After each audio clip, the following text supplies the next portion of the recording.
Super Bowl 50 champion DeMarcus Ware. It has been too long. It has been a long time. I heard you guys talking about draft classes. You're talking about 2013. Yeah, 2005 was the draft class. Like, come on, that look was at the the best names. one. Yeah, Mm. it's been crazy. This draft was crazy. Y'all were talking about it earlier. I don't know what happened. What do you mean? I mean, guys that's supposed to have been drafted first, five, fifth pick. Usually we will know, right? Like the first 10 picks, you're like, oh, these guys are slotted. Yeah. No, this draft class was like, all right, so who is that guy again? So why did they draft him? I mean, that's why we're here talking right now. Like, okay, where's football going? Yeah. But when you say, so where do you think football's going? As we sit here now, we're 2 weeks removed from the draft. What are your thoughts? What were your big takeaways? Um, I just feel like football is going to a place where it's about making money instead of winning championships. And what about the Getting the draft? name What back. about the draft made you think that? A lot of the guys are big personalities, but the guys that should have got drafted in places where they should have, I look at their play, and that's what gets them in the first round or whatever. But when you start looking at, okay, well, then how many followers they have, how much clout they have, like those types of things, they were drafting a lot of those guys because they bring money to the team, which I get. But do those teams want to win championships? Is there somebody you're talking about in particular? No, there's nobody I'm talking about in particular. I'm just talking about the characteristics of the whole draft. That's what made it change. Where when a lot of the guys were getting drafted, you're like, so where did that guy come from? Oh, I remember him. But I'm talking about when you think about Aaron Rodgers, you know where he was Yeah. going to go. You knew where DeMarcus, you knew where Sean Merriman was going to go, right? You knew where Marcus Spears or David Pollard, like you knew where those guys were going to go. And now it's, those guys can be slotted later on in the fourth round, third round, because they might find something better or just going a different way. Yeah, you mentioned Aaron there. I don't know if anybody. I don't know. I mean, he went to the Packers. He slipped quite a bit, so there was a little. There that draft in particular was wild in its own right. Where do you think Aaron should go? What do you think Aaron happens? Rodgers, Yeah. Aaron Rodgers, Hmm. uh, that's hard. I don't know. I mean, right now, where Aaron Rodgers should go, I think he should hang the cleats up. That's where I think Aaron Rodgers should go. And put a suit on, just like me, and talk about football. He's the best of the best, right? And Hmm. I think that with me being the first guy out of our class making the Hall of Fame, I know he will be probably number two Hmm. out of our class. And I think he needs to put that jacket on and say he's the best of the best. There's nothing that he needs to accomplish, and go from there. Yeah, I don't think no matter what's next, I would put. I'm not. If a FanDuel Sportsbook had a bet on him putting on a suit, you would never get a penny out of me on that. I don't know what's going on over there. I can tell you with a 1,000,000% certainty, outside of dressing like John Wick on Halloween every year and to the Derby, like this man is not putting on a suit. Why do you think he should hang it up? I feel like at the end of last season, he still had a lot to give. I think he still has more to give. I think he has a lot to give. I had a lot to give my last year too, Mm. and I had an opportunity to say, you know what, I'm done. And because my body was hurting so bad, I see so many of Mm. his injuries. I know that it's great to come back and say that I still can do it. But I'm thinking about the permanent damage that can be caused when you go back out there and you hurt yourself again at that age and you're trying to recover. I had an Hmm. opportunity to say, I'm done. And I was young at the time. And now, I mean, I feel great. Yes, I feel like I can go out and get 15 more sacks. I could. But what is that worth? Like, Hmm. what is it worth to your family? What is it worth to just where you are in your career? And I mean, you can look at a lot of the guys, even Tom Brady. He hung it up because he wanted to, not because they pushed you out. Yeah, everyone wants that storyline, right? That like mirror, like that Cinderella, Peyton changing teams and winning, Tom Brady changing teams and winning. Yeah, and by the way, you had 3.5 sacks over your last three playoff games, and like nobody should forget that. So you still had a lot to give that Super Bowl year. So I don't know. Are we saying we want to bring you back? Is this like the trade that Jerry was forewarning? Are we bringing D-Ware back into the mix? Kidding. I don't think once you put a gold jacket on, you can come back. You could be the first. I threw it out there. I don't think if you put a gold jacket on, you can't come back. I wish I could, but I Yeah. can't come back.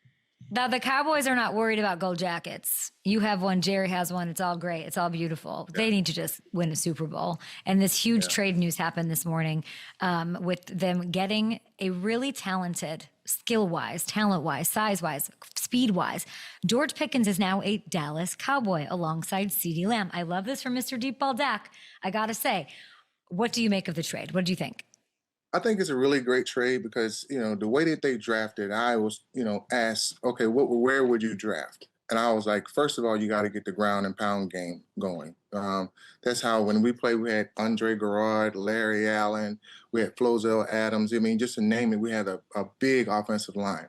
And they did the same thing with Travis Frederick, Zach Martin, Tyron Smith. They're gone now. And so they drafted in the first round a great guard and some other guys that can come in and help.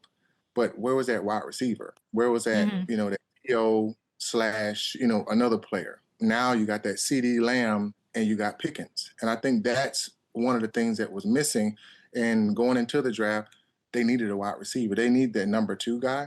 And now they got that deep threat. Like, I mean, CD, he's a great player. He is a deep threat, but this is like a Mm-hmm. guy where if you throw in him the football, he's going to stretch those safeties out. He's going to get the run game going, and he's going to be a big playmaker with CD.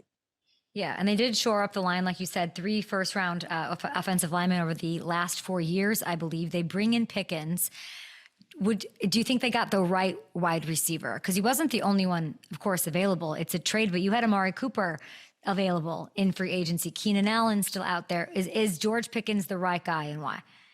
I think George Pickens is the right guy because of what he brings to the game in the point of big playmaker. Yeah. And when they are getting the ground and pound game going, this offseason, I think that now they're gonna have that other guy that they have to really look forward to where when the deep ball threat needs to happen, they got 2 guys that can do it now. Not just all right when you got a slot receiver, he might can do a deep ball. No, no, no. You got 2 deep threats, and that's like I said, a double-edged sword, and you can throw it to either one of them. I think it was a great trade Yeah. for you. I mean, I think that's what maybe people are going to sleep on. They're going to look at the deep ball, but that helps the run game too, this ad. It does. It does. It does. Because when you can have a guy that can stretch those safeties out, it takes a Mhm. man out of the box. And now when you're running the football, you find those open areas because that guy's not in the box anymore. They got to stay back Yeah. and cover 2 half of the time and try to double both of those guys, but they open up the middle for the run game. So lucky to be hanging out with Hall of Famer DeMarcus Ware this morning on Up and Adams. Let's take a look at the odds here because I would like you to tell me how much better this roster is now. You've been all over what they should do. Now they have some draft picks. They might be making another move. How much better of a team are they than last year right now? I think they're a more of a mature team from the point of consistency. When you Mm, think about the Dallas Cowboys in the late parts of the season, they start just pulverizing teams with the run game. And they did that. I feel like they got players that can do that. They're young, but they got good leadership on the offensive line to where they can sort of push them over that hump. And now, like defensively, I mean, I know they got rid of DeMarcus Lawrence. They got some defensive guys that can come in and they can just play, right now, and do what they need to do. So I'm really looking forward from my end. I think they got even better on defense. Offense, they solidified that from the draft, but great. defensively, they got better. I talked to Micah Parsons. I mean, he's in a totally different just mindset right now. And I've never seen him as focused as he's been. I mean, I'm talking from a spiritual standpoint, working out, and he's saying I'm ready to lead. I haven't Hmm. really heard all 3 of those things from Micah, and I'm pretty excited just to see what's going to happen from now. When did that conversation happen, you and Micah? It was at Tyron Smith retirement, so Yeah. we were there and talking to him, and we've been talking ever since. D, what I need to do, bro? Like how? And from a former player, getting that feedback, that want to from him, that's what I've been looking for. And that's showing humility from him, Hmm. right? He's the top of the top. He's showing humility, but also, hey, I want it from the best, a guy that I want to play like and playing like right now and can get it done. What do you think catalyzed that? What made him take that step? Um, to be honest with you, I think he's at a point right now to where he's changing so many things in his life and he's maturing. And what I mean by that is maturing spiritually, maturing from a family standpoint, and saying I want to be a better man. And Wow. when he starts talking to me like that, I know that now you can be a better captain on the football field to lead those guys too as well. I love that. What's the advice you give him when he's asking you these questions? What's the one thing that you tell him? Um, don't let the world suck you into a characteristic that you can't withhold. So it's almost like don't try to live somebody else's dream. How do you Hmm. create your own? And I told him, like, the hard work that you put in that nobody sees is not going to get noticed, but it get gratified when you're out there sacking the quarterback and they say, how do you do it? Because I've been doing this for 40 hours a week. Or Hmm. when you see the next man and you have that C on your chest, how can now your position be poured into some of those other guys and you see them get better? That's when you start seeing the whole team, get better. And it's not a you thing because you already got it. How can Hmm. I sort of be a catalyst and ignite some of those other guys to now be better players, and now the whole team gets better? And that's what I'm Yeah. starting to see in him. He's reaching out to some of the guys, talking to them, and I'm like, that's what I'm talking about. Like, come on, man. And he tells you that, like he checks in with you, all those. I think that's Yeah, beautiful. yeah. And how Like lucky once a is he week. to have you? Like you're the perfect No, person once a to week. sort of, Once a week. oh, Once a week. We really? dial it in. Once a week, probably about 45 minutes. We talking. Really? DeMarcus, I'm Yeah. worried he's going to get traded. No, he's not. No? Good. No, How do you I know don't. that? I don't. You know what? I don't Better think not. he's going. No, you're right. He better Okay. not. I don't think he's going to get traded. From when I was there at Tyron Smith retirement and seeing how Jerry Jones looked at him, and to be honest with you, when he saw a different part of Micah that I saw, I think it was a little bit of change of heart, Huh. and it was like, hold on, I know that's our guy on the football field, but that's also our guy outside of the whole thing of sports that can be that catalyst for my team. And what happened if I got rid of him? Because I saw him like pouring into and talking to the other players. I'm like, that's the guy that I want on my team. I think Jerry Jones saw the same thing at that retirement of Tyron, Hmm. and not a saying he had a change of heart, but it sort of let him know that he is the guy. If he wants that outside linebacker pass rusher that's going to be wreaking havoc, I want him on my team instead of another team going It against me. must have been some impression. Now you talked about Jerry Jones' smile there. I mean, I know what you're saying about Jerry, that maybe he had a change of heart or he saw something, but the truth is the package would be huge for Micah because he is so great, because he's such a force, because he does like destroy the game and break it open. They could get multiple first round picks for Micah. I mean, you're saying he's not going to get traded. I love hearing that. I feel like you got the inside track on that clearly, which I don't then have it too much begs, yeah, you inside. do. Well, because I mean, Micah's not worried he's getting traded. It sounds like he's worried about how he can be what he knows he can be for Yeah, this team in this yep, scary ass division that's going to take yes. everything he has up here and physically to do. And he's got you in his corner, which I love. Then it begs the question, Mr. Ware, what's the holdup? What's the timeline on the deal? I know you know. I don't know the timeline on the deal. If I Mm. had a shiny ball, I think it's one up here. Okay. I'm gonna lean into as we get closer to the season, the Okay. Dallas Cowboys need something to talk about during training camp. Oh, that's So hilarious. Got during it. training camp, same thing with me. If Jamarcus is going to show up for training camp, is he going to play with us this year? Is he going to get traded? It was all of that stuff. And 3 or 4 days during training camp, all of a sudden, the big time guy gets, signed, and it's that next igniting thing for everybody to talk about. Yeah. So Jerry Jones is a businessman and he's very strategic. And I feel like it's going to happen if I had to say with this shiny ball up here that I'm rubbing. I think it'll happen a So little bit during. you're telling me it's like on a calendar that like you had to wait until I believe it was October 26th during your fifth year option season to get your second contract. I think that's what you're talking about when you then became the highest paid player at the position. There's like a calendar like alert for like when they should get these things done. So it's a big deal. When Like, do do you I think need that to was wake by up? design? Yeah. Yours was not by design. Mine was not by design, but I Yes. just know that as I have seen in the Yeah. past, always a time to where the media needs to be igniting and woken up, and Jerry Jones knows the perfect time to do it. Yeah. Just like now, I mean, all of a sudden, I got an interview with Kay. I got an interview with you, and we got a trade. We didn't even know about this, and I'm talking about a trade today. I'm like, okay, well, that's another subject. That's what Jerry Jones does. He's a mastermind with that. Yeah, he certainly is. So I mean, I feel like we got lots taken care of today. I feel like we got lots taken care of with Micah. He's not going. I mean, he did allude to a second trade. So if Jerry Jones Stradamus, he has a shiny ball too. You know, he's trying to figure out Yes. what. If I'm trying to figure out what's next, what do you think he's talking about? What's that next trade? I don't know about the trading part because the thing is, he caught us off guard when it came to today. So Yeah, when it comes to trading and the back office and what they're doing with the Dallas Cowboys, I have no whereabouts on he what they're doesn't tell doing. you. Now I know he doesn't tell me. If he did tell me, I would probably not be talking right now. He's like, I don't know that. Interview with Kay, she's going to get it out of you. But Yeah. yeah, but I think that, with the trading, I don't know what they're going to do, but I mean, I was even thinking about, okay, is there a running back out there? But they drafted like what, two or three Yeah, running backs? So I'm like, okay, when it's not running back, is there they is drafted there two. Yeah, anybody else?